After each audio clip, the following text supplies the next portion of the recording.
سبحان اللہ العظیم۔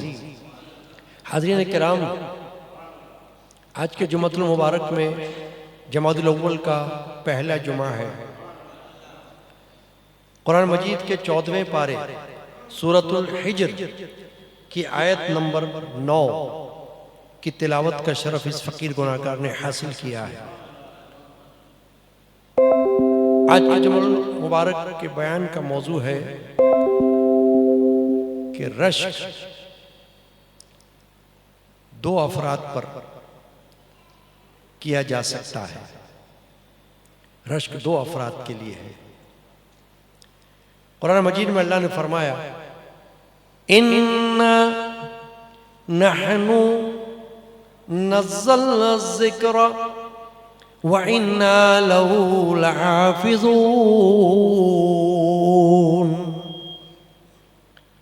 فرمایا بے شک ہم نے اتارا ہے یہ قرآن، اور بے شک ہم خود اس کے نگہبان ہیں۔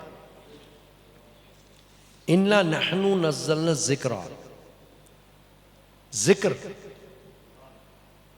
قرآن کو کہا جاتا ہے۔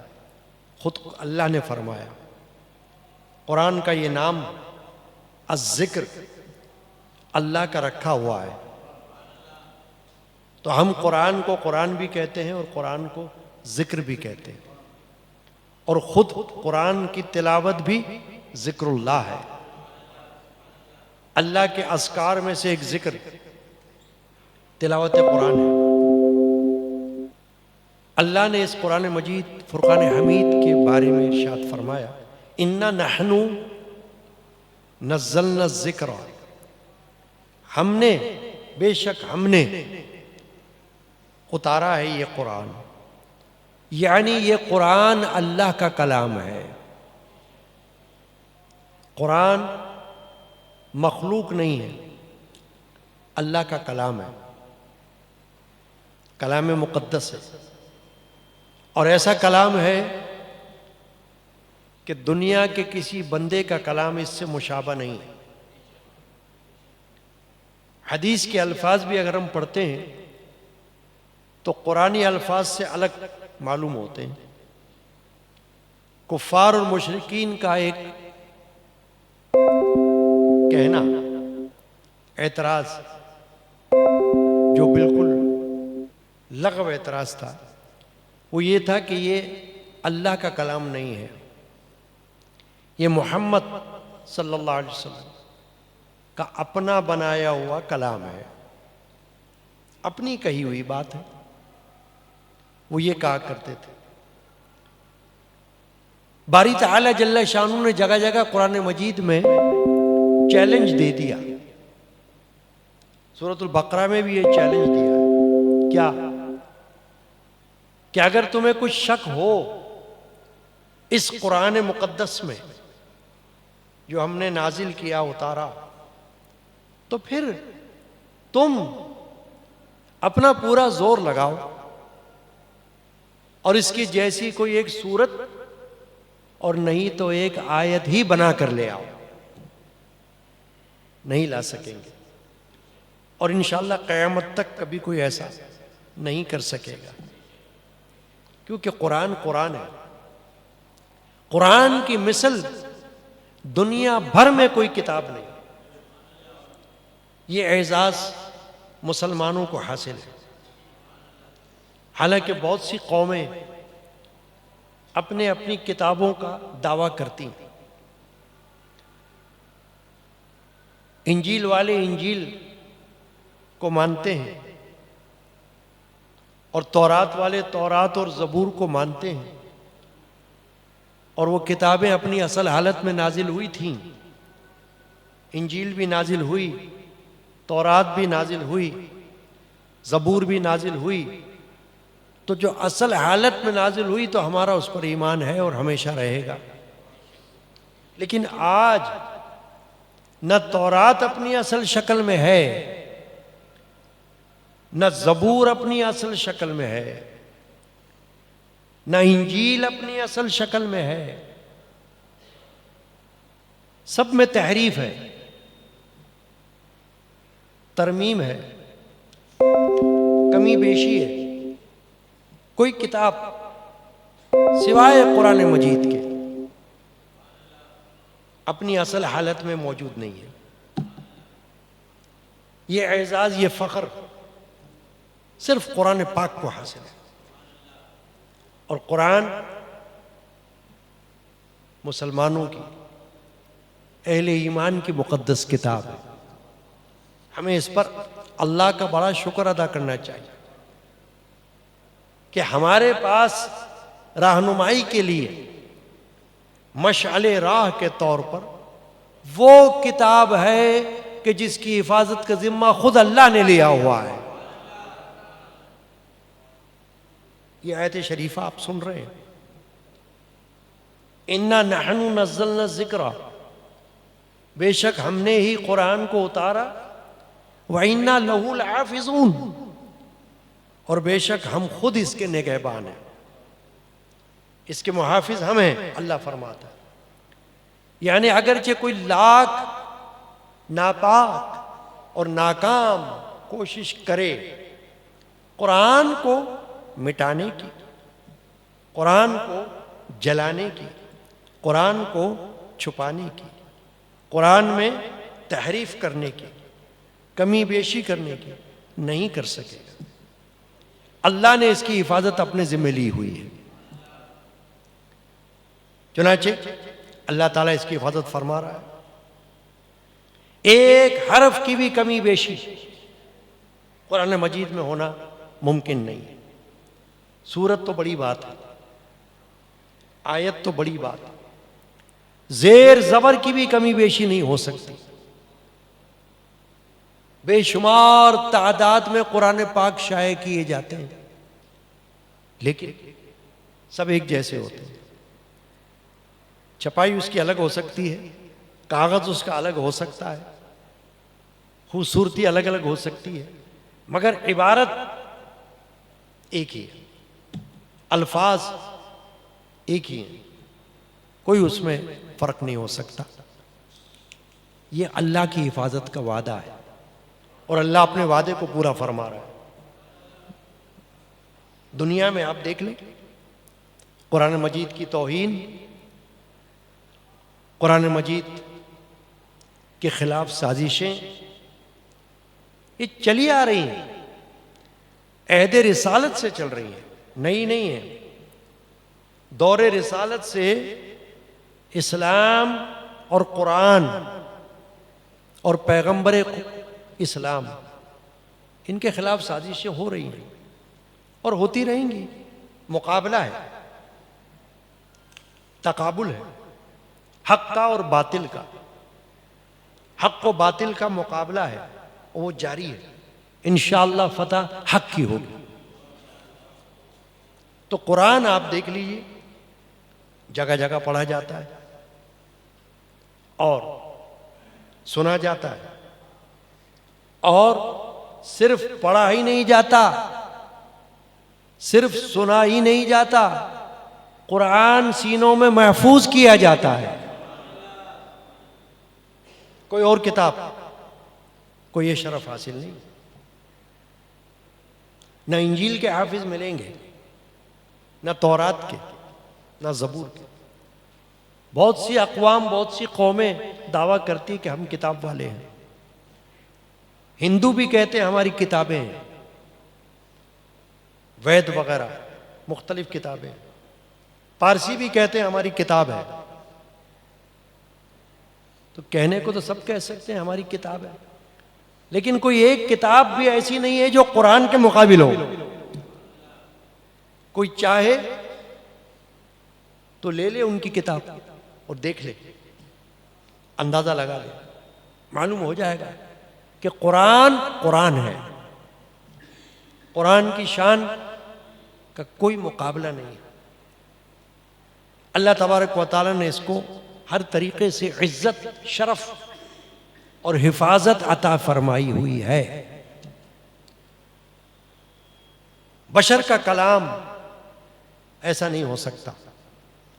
کفار و مشرکین نے جو یہ کہا کہ یہ قرآن اللہ کا کلام نہیں ہے، یہ تو محمد کا لایا ہوا کلام ہے، تو اللہ نے جو چیلنج دیا اس کو کوئی آج تک پورا نہیں کر سکا اور نہ پورا کر سکے گا، کیونکہ قرآن کے جیسے الفاظ اور قرآن کے جیسا کلام کوئی بنا نہیں سکتا، اس کی اپنی جدا شان ہے۔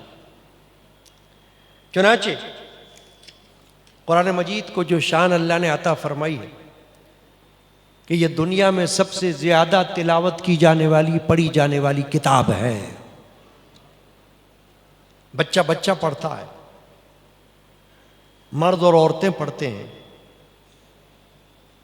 اور دنیا کے مختلف حصوں میں، مختلف ملکوں میں قرآن کے حفاظ پائے جاتے ہیں۔ یہ حفاظت ہے قرآن کی جو اللہ پاک جل شانہ خود فرما رہا ہے۔ اب یہ جو قرآن مجید کا موضوع میں نے آج لیا ہے، اس میں ایک حدیث شریفہ میں پیش کر رہا ہوں جو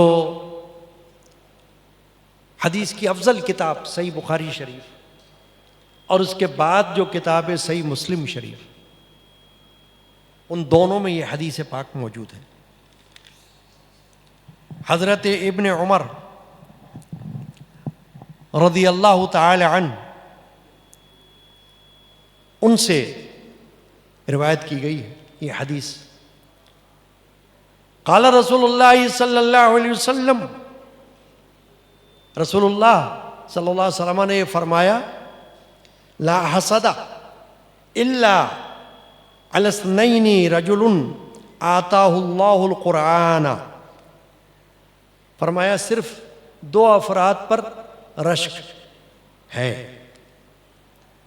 اس کو غبطہ بھی کہتے ہیں، رشک۔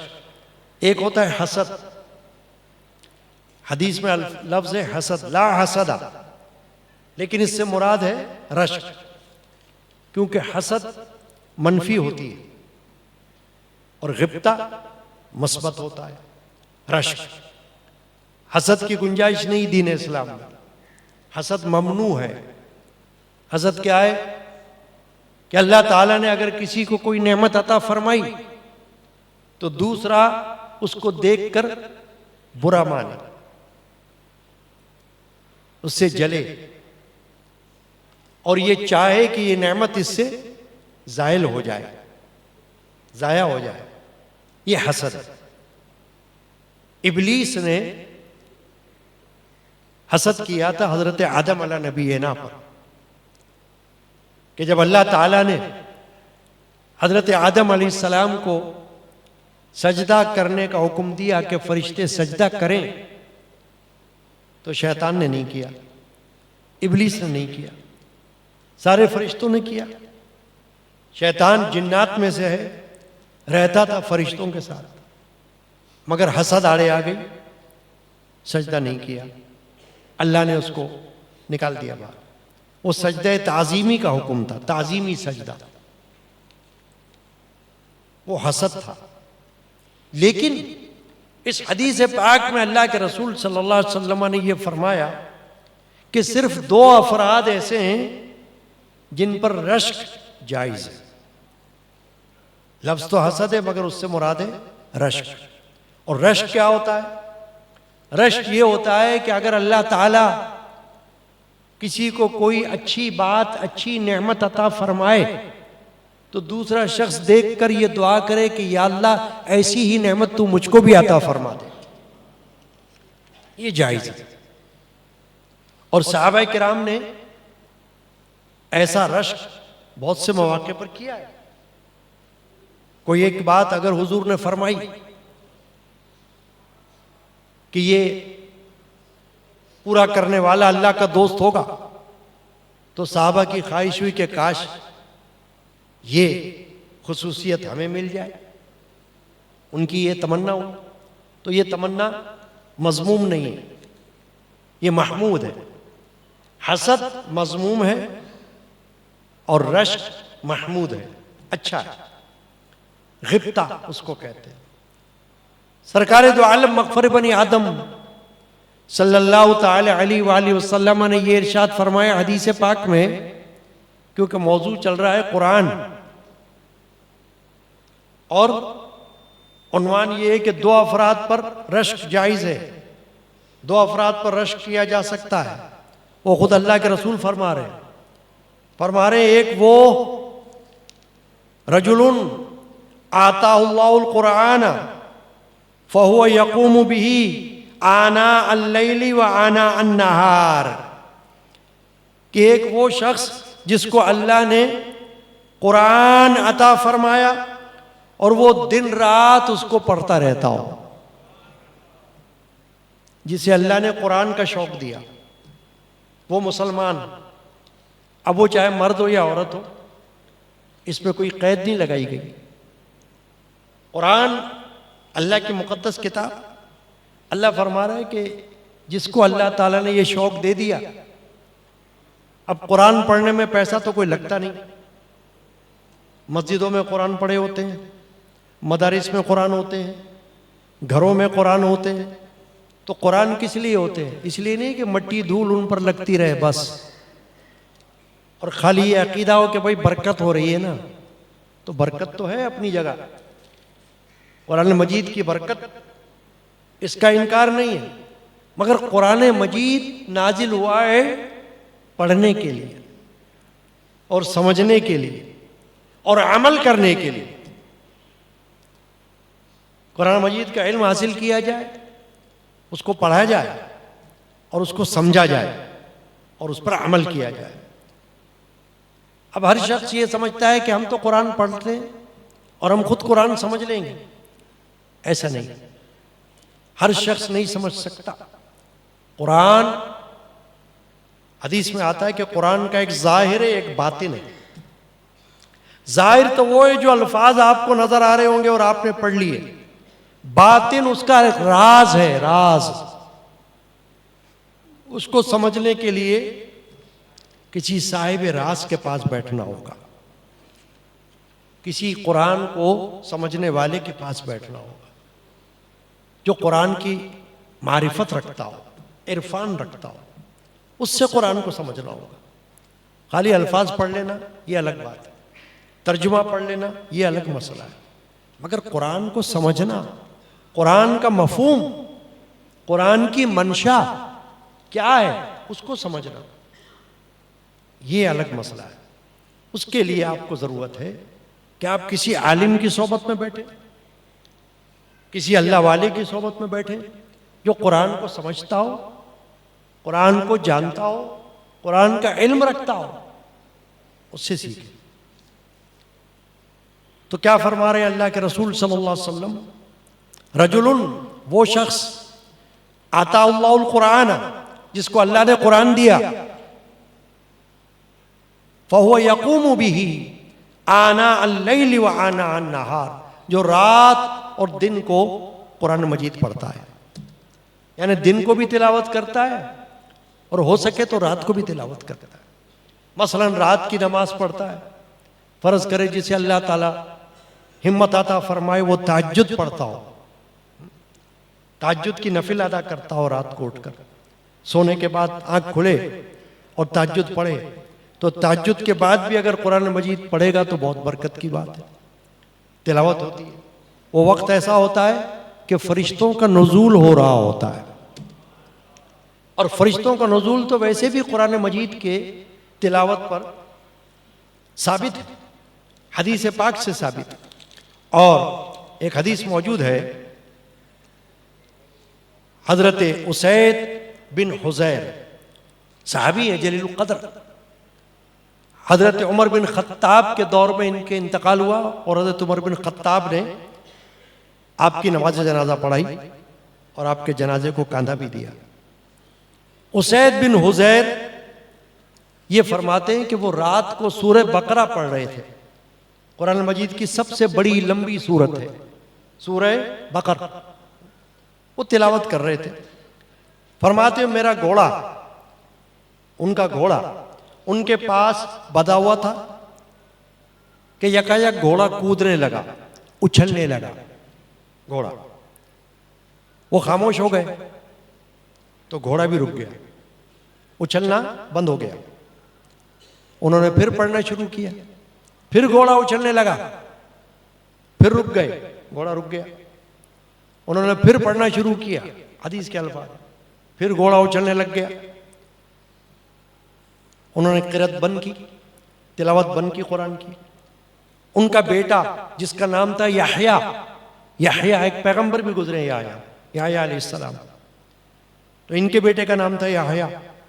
وہ یحییٰ گھوڑے سے قریب تھا، چھوٹا بچہ تھا، گھوڑا بندھا ہوا تھا، اچھل رہا تھا، بچہ بھی قریب تھا۔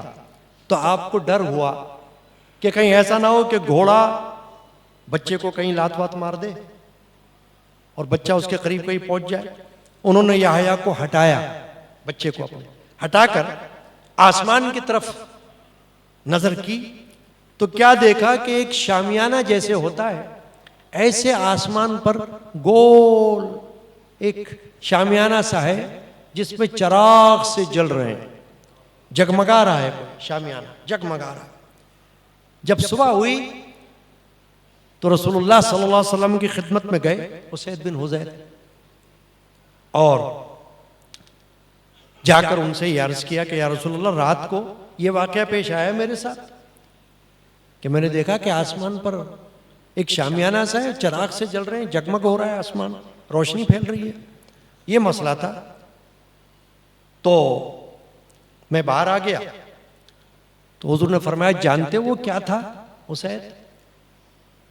فرمایا نہیں یا رسول اللہ، مجھے کیا پتا کیا تھا، میں نے تو جو دیکھا آپ کو بتا دیا۔ فرمایا یہ فرشتے تھے، یہ ملائکہ تھے، ملائکہ جو تمہاری آواز پر نیچے کی طرف آ رہے تھے، آسمان کے اوپر نظر آ رہے تھے تمہیں، کیونکہ تم اللہ کا کلام پڑھ رہے تھے۔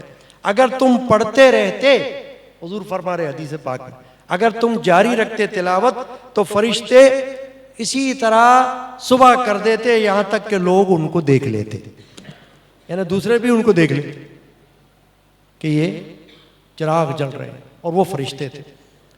تو یہ حدیث پاک ہے مسلم بخاری شریف کی، جو واقعہ میں نے بیان کیا کہ قرآن کا یہ اعجاز ہے کہ قرآن جہاں پڑھا جاتا ہے اس کی برکت ہوتی۔ تو اللہ کے رسول فرما رہے ایک وہ شخص جس کو اللہ نے قرآن دیا اور وہ رات اور دن قرآن پڑھتا ہے، ذوق و شوق کے ساتھ قرآن کی تلاوت کرتا ہے، جب موقع ملتا ہے قرآن اٹھاتا ہے، قرآن پڑھتا ہے، کیونکہ اگر قرآن پڑھنا چھوڑ دے گا تو حافظ بھی اگر ہوگا نا تو قرآن بھول سکتا ہے۔ حدیث پاک میں اللہ کے رسول نے فرمایا اگر تم قرآن کو چھوڑ دو گے تو قرآن تم سے ایسا بھاگے گا جیسے اونٹ بھاگ جاتا ہے، یعنی دور ہو جائے گا قرآن تم سے۔ اگر تم قرآن کو بالکل چھوڑ دو گے تو قرآن کو پکڑے رہو۔ قرآن مجید تمہاری وہ کتاب ہے جس سے تمہاری شان ہے، جو تمہارا امتیاز ہے اور تمہارے لیے باعث فخر ہے، تو قرآن کو پڑھتے رہو۔ اب دوسرا شخص جس کے لیے حضور نے فرمایا کہ جس پر رشک ہونا چاہیے، فرمایا وَرَجُلٌ آتَاهُ اللَّهُ مَالًا فَهُوَ يُنْفِقُ مِنْهُ آنَاءَ اللَّيْلِ وَآنَاءَ النَّهَارِ۔ فرمایا دوسرا شخص وہ ہے جس کو اللہ تعالیٰ نے مال دیا ہو، روپیہ پیسہ دیا ہو، اور وہ رات دن اس میں سے خیرات کرتا رہے۔ بس یہ حدیث پاک ہے جو میں آج سنا رہا ہوں آپ کو۔ دیکھا آپ نے، فرمایا دو لوگ ہیں جن پر تم حسد نہیں، رشک کر سکتے ہو، کہ یعنی ایسا کہہ سکتے ہو یا اللہ ایسا ہم کو بھی بنا دے، یا اللہ ہمیں بھی تو ایسا ہی بنا دے۔ کیسا؟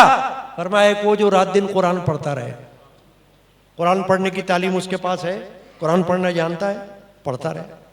بھائی قرآن تو وہ ہے کہ خدا نہ خواستہ اگر کوئی پڑھنا نہ جانے تو قرآن ایک ایسی عبادت کا شرف رکھتا ہے کہ اس کی تو زیارت بھی عبادت ہے، قرآن کو چھو لینا بھی عبادت ہے۔ اسی لیے دیکھیں نا، ناپاک شخص کو قرآن چھونے کی اجازت نہیں، حکم نہیں ہے۔ لا یمسہ الا المطہرون، اللہ نے فرمایا قرآن کہ اس کو نہ چھوئیں سوائے پاک لوگوں کے، یعنی اگر ناپاکی کی حالت میں تو قرآن مت پکڑنا ہاتھ میں، نہ مرد نہ عورت، وضو نہ ہو تو قرآن کو مت چھونا، یہ قرآن کی عظمت ہے۔ تو قرآن جس کو اللہ نے دے دیا، اللہ کے رسول فرما رہے ہیں کہ ایک اس پر رشک کرو اللہ سے دعا مانگو یا اللہ ہمیں بھی تو ایسا ہی بنا دے. اور دوسرا وہ شخص آتا اللہ مالن، جس کو اللہ نے مال دیا ہو اور وہ رات اور دن اللہ کی راہ میں اس کو خرچ کر رہا ہو. اب فقہا فرماتے ہیں کہ جو شخص اپنے گھر والوں پر خرچ کرتا ہے وہ بھی اللہ کی راہ میں ہے، وہ بھی اللہ کی راہ میں، لیکن اس کے علاوہ اللہ تعالیٰ اس کو توفیق دیتا ہے تو جہاں جہاں حقوق العباد میں سے اس کو نظر آتا ہو اس پر اللہ تعالیٰ کا دیا ہوا مال وہ خرچ کرے تو سمجھو کہ اس پر رشک ہونا چاہیے. تو یہ آج کے جمعہ میں نے اس موضوع پر جو بیان کیا، اللہ تعالیٰ اس کو سمجھنے کی توفیق عطا فرمائے. صلی اللہ علیہ نبی الامی وعلی آلہ وصحبہ اجمعین.